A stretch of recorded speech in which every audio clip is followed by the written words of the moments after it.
And I heard a voice say, it's too late. And I was like, no, it's not too late.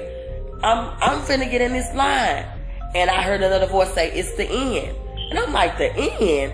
I'm like, no, this is not the end. I'm about to get at the end of this line, but it's not the end. And I heard a voice say again, it's too late.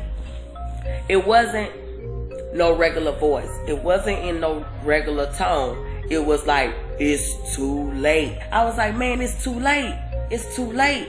And I was like, man, it's too late. I ain't make it. It's too late. And I couldn't get in the line. As I was crying because they was reaching for me, and I was like, I'm going to hell.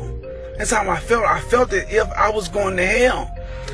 And I was like, Lord, please don't leave me here. I don't want to stay. I don't want to deal with this. I don't want to be in this. And it was so frightening to me, because even some of us who are believers, we will miss it because we don't pay attention to how close we is to his return. And then I felt I noticed myself, I wasn't getting raptured. I was not getting raptured. I cried out to Jesus. I begged Jesus. I was like, Jesus, take me too, please, Lord, take me too. Rapture me too, Jesus Christ. Please, Jesus, please take me too. I got left behind.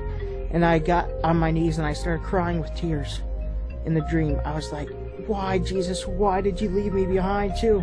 Why am I one of the ones that gets left behind? It's time to go home. And Azalea was like, well, what about my daddy? And I looked at my girl because I knew I was going to be left behind. I said, I need to stay for 7 years. I won't be able to go. And then I went to go give my daughter a hug, and when I did that, the angel turned around and looked at me and turned gray, and like with this look of like, you can't touch her anymore.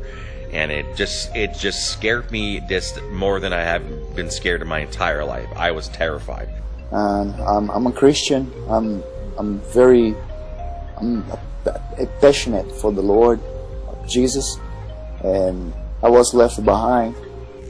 I saw Jesus coming on a cloud with the angels, and I'd walked outside, or ran, more or less, and I saw him come in, and inside me started to feel like it was burning, like literally burning from the inside out, and I backed away and backed into the house to hide. I couldn't stand in front of Jesus. I couldn't stand. It hurt too much. It was burning. And these I was actually left behind. I was actually witnessing the people going up to meet the Lord, and I could see them all going up to him. When I saw that, I started to go where the people were going up, and then I ended up falling down. Like, I didn't go up, I fell down. I didn't make it. The lights were out, and it was just complete darkness.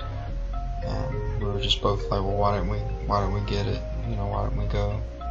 As the angel of the Lord showed me various parts of the earth, we were in one city, and it was a man who is pretty well known, musician and bishop, was dressed as a woman, and he was with another man who's in entertainment, and the Lord showed me that they were lovers.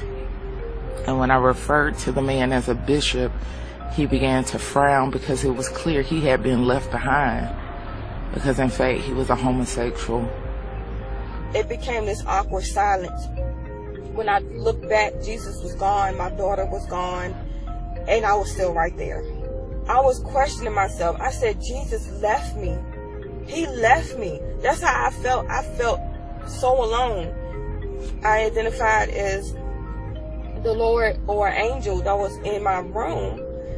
And I was bowing down, and I was pleading, I was crying, I was saying, please don't leave me. Please, please don't leave me. Please don't leave me here, Lord. What should I do? I don't want to be here. Please, Lord, don't leave me. And he had such a calm smile on his face, and I was trying to grab his hand and trying to kiss his hand. I was pleading, family. I was pleading for my life. As I looked ahead of me, I witnessed that there had been other Christians that began to emit this brown color like sulfur in their bodies. I could literally smell this strong smell of sulfur, and this awful brown-looking liquid was all around the dead bodies of the Christians. When my group was ready to be killed by this method, I felt and witnessed all of us falling to the ground. They tell us to all line up. So we all line up beside each other, and they pick this one man out. And for some reason, he never said he was a Christian. I never even talked to anybody, but I knew that he was a Christian. And whenever he took that man aside, he was trying to get him to denounce Jesus and to denounce his faith, and the man wouldn't do it. So he took this thing. It kind of reminded me of those cattails that they used to beat the slaves with. You know, they had like a bunch of little leather straps on them, and then at the end of the thing that he beat the guy in the face with, it had like little pieces of like spiked glass or rock or something like that, and he was like hitting it, and it was tearing his face up really, really super bad. We were the foolish virgins that were left behind. Bibles were already banned. These are just things that we just knew. They were banned.